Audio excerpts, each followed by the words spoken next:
안녕하세요. 사연을 부탁해입니다. 오늘의 사연을 소개하겠습니다. 지금은 세월이 한참 흘러서 이젠 중년의 아저씨가 되었지만 저는 아직도 그때 그 시절 먹던 누룽지가 그립기만 합니다. 요즘은 세상이 참 살기 좋아져서 우리 아내가 간단하게 뚝딱하고 누룽지도 만들어내던데 저는 옛날 옛적에 우리 할머니가 해주시던 가마솥 그 누룽지 맛을 절대 잊을 수가 없습니다. 아니 무슨 누룽지를 이렇게 좋아해? 거기다 누룽지에 무슨 설탕을 그렇게 뿌려대. 참 식성을 알 수가 없어. 아내가 누룽지를 건네며 고개를 설레설레 저었어요. 그런 아내의 말에 벌써 한참 더 지난 그 시절이 떠오릅니다. 그때가 벌써 몇십 년 전의 일인데 바로 어제 일 같기만 합니다. 학교가 끝나고 터덜터덜 집으로 돌아가는 길이었습니다. 정우야! 정우야! 저 멀리서 할머니께서 뛰어오셨어요. 할머니, 왜 이렇게 뛰어와? 너 배고프지? 이 할미가 너 좋아하는 깜빡 가져왔구만. 깜빡? 그게 뭐야? 제가 어리둥절한 표정으로 할머니를 바라봤어요. 깜빡 말이야. 엊그제 네가 정신없이 먹던 거 말이야. 이 할미가 설탕 줘서 줬던 거 말이야. 아, 누룽지? 그제서야 기억이 났어요. 그래 맞다 누룽지. 이 할미가 설탕 잔뜩 쳐서 가지고 왔다. 할머니가 주변을 두리번거리다가 주머니에서 검정색 비닐봉지를 꺼내셨어요. 이걸 지금 여기서 먹으라고? 여기서? 그래, 지금 후딱 먹어. 이 할미가 네 큰엄마 몰래 가지고 왔거든? 할머니, 그러다가 큰엄마한테 혼나면 어떡해. 큰엄마 되게 무섭던데? 사실 저는 서울에서 쭉 살다가 아빠가 하던 일이 잘 되지 않아서 가족들이 다들 뿔뿔이 흩어져서 살고 있었거든요. 엄마 아빠는 햇볕도 들지 않는 작은 골방 같은 곳에서 밤낮없이 일을 하느라 저를 돌볼 수가 없었기에 저를 할머니가 계신 충청도 작은 마을에 맡겼어요. 물론 부모님은 시간이 될 때마다 내려오셔서 이것저것 챙겨주시긴 했지만 사는 게 워낙 여의치가 않았기에 얼굴을 자주 볼 수는 없었습니다. 큰 집에 사는 것은 생각보다 불편한 게 많을 수밖에 없었어요. 특히나 큰엄마가 그렇게 눈치를 줬거든요. 우리 부모님이 한 달에 얼마씩 돈을 보내고 있었지만 큰엄마는 저를 그저 눈의 가시처럼 생각했으니까요. 그때 당시 큰 집은 까만 가마솥에 밥을 했었습니다. 그렇게 밥을 하고 나면 가마솥 바닥에 눌러붙어 있던 누룽지가 있었는데 그 누룽지가 바삭바삭한 게 그렇게 맛있을 수가 없었습니다. 특히나 누룽지에 설탕까지 뿌려서 먹으면 세상 부러울 게 없는 그런 맛이었어요. 하지만 큰엄마는 밥을 하고 난 뒤 그 누룽지를 재빠르게 걷어내서 감축은 했었는데요. 큰엄마의 아들인 사촌형이 그 누룽지를 그렇게 좋아했거든요. 누룽지를 걷어내고 있는 큰엄마를 보며 제가 침을 꼴깍 삼키곤 했는데 단 한 번도 제게 누룽지를 주지 않았어요. 그리고 할머니는 그런 큰엄마를 많이 못마땅해 하셨어요. 우리 정호도 누룽지 엄청 좋아하는데 조금만 줘봐라. 할머니가 큰엄마의 눈치를 보며 물었어요. 어머니, 우리 한수가 이 누룽지를 얼마나 좋아하는데요. 이건 우리 한수 거예요. 큰엄마가 급히 누룽지를 뒤로 감췄어요. 아니 그러니까 누가 다 달래? 조금만 달라는 거 아니니? 이건 안 돼요. 우리 한수 먹기에도 부족해요. 밤만 되면 누룽지 찾아서 줘야 해요. 큰엄마가 누룽지를 가지고 급히 나가버렸어요. 아이고 독한 거. 그까지 누룽지가 뭐라고 저리도 야박하게 구는지. 둘째 내한테 매달 돈 받아 처먹을 때는 입이 아주 귀에 걸리면서 그 누룽지 조금을 못 나눠줘. 얼굴에 욕심이 덕지덕지 붙어서는 아주 꼴보기 싫어 죽겠어. 할머니가 큰엄마의 뒷모습을 노려보며 소리쳤어요. 정우야, 다음에 밥하면 이 할미가 깐밥 꼭 줄게. 괜찮아, 난 안 먹어도 돼. 제가 풀이 죽은 채 고개를 가로저었어요. 아냐, 내일은 이 할미가 꼭 줄 테니까 걱정 말래도. 할머니가 저를 보며 활짝 웃었어요. 그랬던 할머니는 다음날 마을 입구까지 저를 마중 나왔던 거였어요. 충청도 그 마을에서는 누룽지를 깜밥이라고 불렀는데 할머니는 가끔 제가 알아들을 수 없는 그런 단어들을 쓰시곤 하셨어요. 그 마을의 사투리였습니다.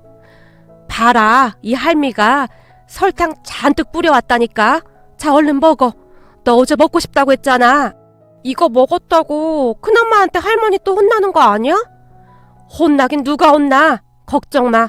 뭐라고 하면 이 할미가 아주 요절을 내버리라니까. 할머니가 팔까지 걷어붙인 채 큰 소리로 말씀하셨어요. 그렇게 저는 할머니가 건넨 검은 봉지 안에 누룽지를 허겁지겁 먹었습니다. 채알라, 천천히 먹어. 그게 그렇게 맛있어? 서울서 살아서 이런 거 안 좋아하는 줄 알았는데 우리 정호는 아빠를 꼭 닮았구만 그래. 진짜? 그럼 아빠도 누룽지 좋아했어? 누룽지를 오물오물 씹으며 제가 할머니를 빤히 바라봤어요. 그럼 네 아빠도 누룽지라면 자다가도 벌떡 일어났었어. 아주 아빠를 꼭 닮았어. 우리 아빠가 생각이 나시는지 할머니의 눈시울이 붉어졌어요. 할머니, 근데 엄청 맛있어. 그럼 이 할미가 설탕을 잔뜩 묻혀왔다니까? 할머니와 저는 그렇게 누룽지를 먹고 집으로 돌아갔는데요. 집에 들어서자마자 큰엄마가 할머니와 저를 노려보고 서 있었어요. 어머님, 집에 있던 누룽지 어머님이 가져갔죠? 그래, 딱 반만 가져갔는데 그게 무슨 문제라도 있는 거냐?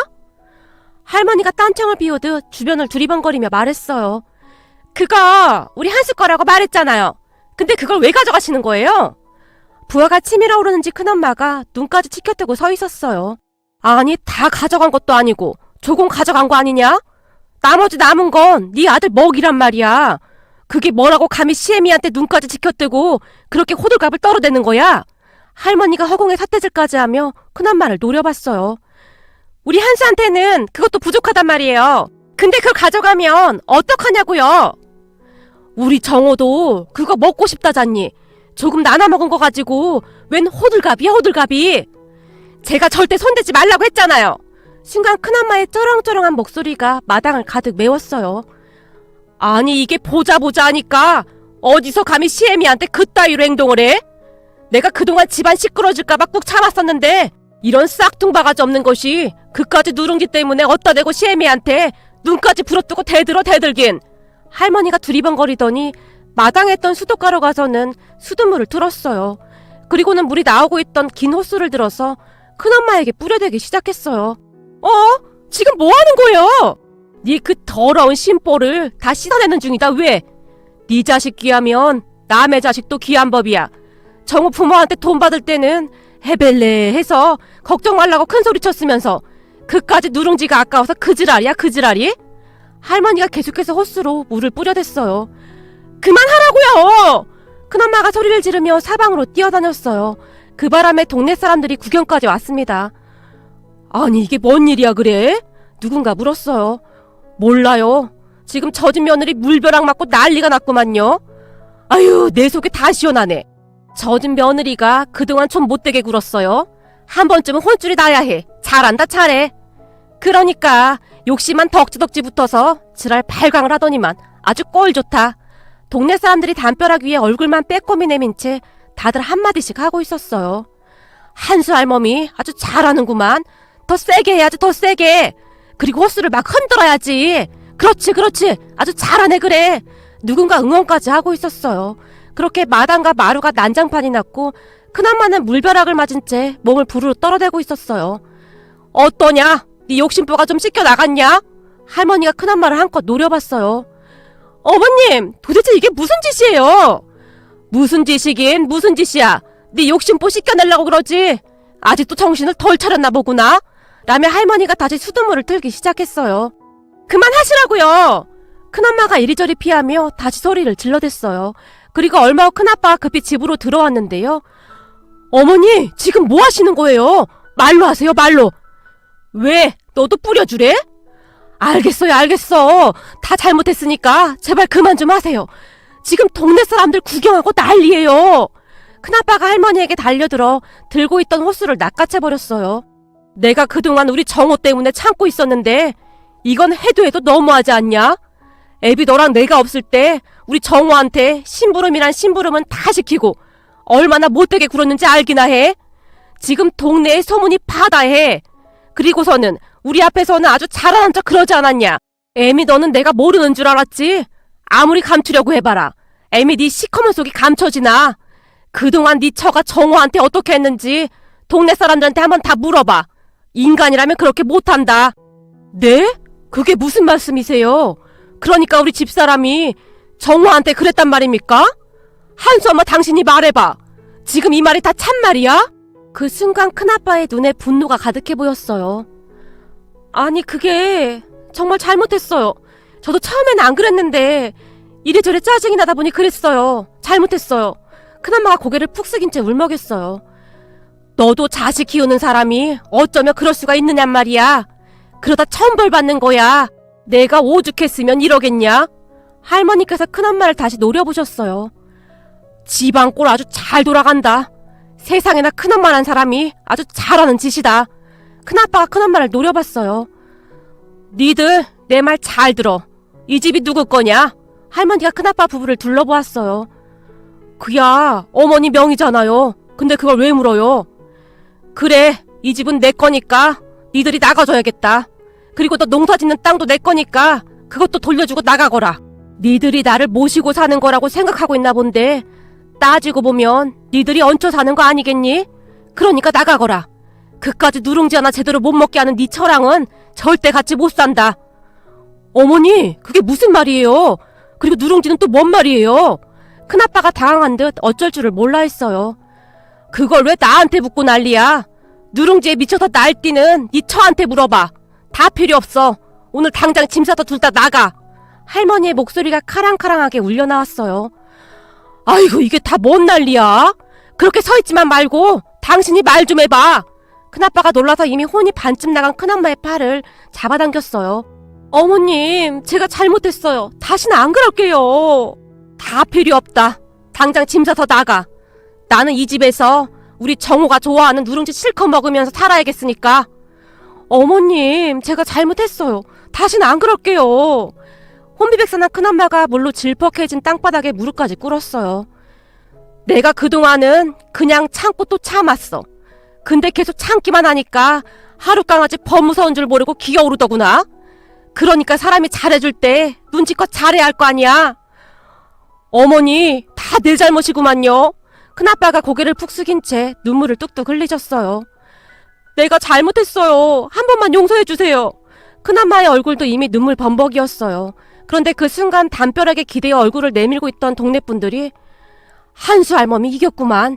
순딩순딩한 줄 알았더니 화가 나니까 아주 호랭이구만, 호랭이. 환호성을 질렀어요. 할머니, 난 괜찮으니까 그만해. 큰엄마가 가끔 나한테 과자도 사주고 그랬어. 큰엄마도 힘들어서 그랬던 거야. 그러니까 큰엄마한테 너무 뭐라고 하지 마. 제가 할머니의 팔을 잡고 흔들어댔어요. 제 기억 속에 그때의 기억이 또렷하게 남아있는데요. 아마도 눈칫밥을 먹고 살았던지라 큰집 가족들에게 항상 미안했던 것 같아요. 정우야, 이게 다 큰아빠 잘못이야. 큰아빠가 잘 챙겼어야 했는데 정말 미안하구나.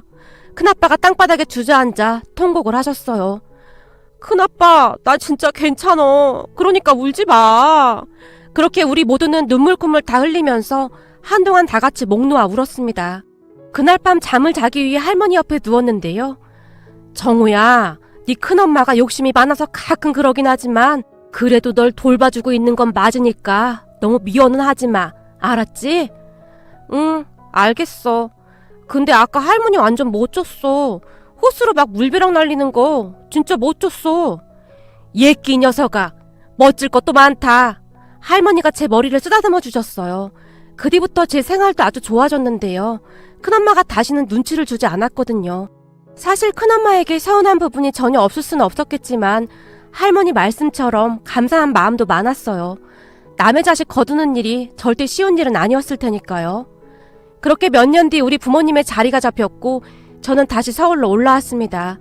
그런데 서울로 올라오고 한동안은 우리 할머니가 설탕 잔뜩 묻혀서 주시던 누룽지가 눈에 밟힐 정도였어요. 그런 할머니 덕분에 저는 잘 컸고 나름 부족함 없이 지금도 잘 살고 있습니다. 우리 할머니께서는 지금 90이 넘으셨는데 아주 정정하시답니다. 요즘은 시골에서 몇 달 지내시다가 또 몇 달은 우리 서울집에 올라와 계시는데요. 서울 생활이 지겨워질만 하면 다시 고향으로 내려가신답니다. 식사도 잘 드시고 그렇게 건강하실 수가 없습니다. 어렵던 시절 할머니께서 많이 도와주셨던지라 엄마는 할머니께 항상 감사한 마음으로 사세요. 그래서 그런지 엄마는 할머니를 모시고 이곳저곳 구경도 다니시고 맛있는 음식도 많이 사드리고 있으세요. 우리 어머님 아니었다면 그때 그 힘든 시절 못 견뎠을 거예요. 이래서 자식은 평생을 살아도 부모 마음을 못 헤아린다고 하나 봐요. 어머님, 건강하게 오래오래 사셔야 해요. 세상이 참 좋아져서 갈 데도 많아졌고 맛있는 것도 많아졌잖아요. 오랫동안 다 누리셔야죠. 아셨죠? 엄마가 생선가시를 발라서 할머니 밥그릇 위에 올려드리며 조용히 눈물을 훔치셨어요. 그 모습을 보고 있는데 저도 모르게 눈시울이 붉어졌습니다. 그때 그 시절 아들 며느리가 손자를 맡기고 돌아섰을 때 우리 할머니의 마음은 얼마나 쓰리고 아프셨을까요? 하지만 아들 며느리 앞에서 어떠한 내색도 하지 않은 채 괜찮다. 아직 젊은데 뭐가 걱정이야. 그러니까 어깨 펴라. 라며 할머니께서 엄마 손에 금반지랑 이것저것을 꼭 쥐어주셨다고 하네요. 그때 그 금부치가 얼마나 꼭꼭 쌓여있던지 그걸 받고 서울로 올라오는 내내 눈물이 멈추질 않더구나. 엄마는 틈만 나면 제게 그때 이야기를 하시곤 하셨어요. 그 뒤 다행히 부모님은 다시 재기를 하셨고 힘들 때 항상 뒤에서 든든하게 지켜주시던 할머니께 항상 감사한 마음으로 살고 계신답니다. 앞으로도 우리 할머니께서 건강히 오래오래 사셨으면 좋겠습니다. 오늘의 사연은 여기까지였습니다. 즐겁게 보셨다면 구독, 좋아요 부탁드립니다. 고맙습니다.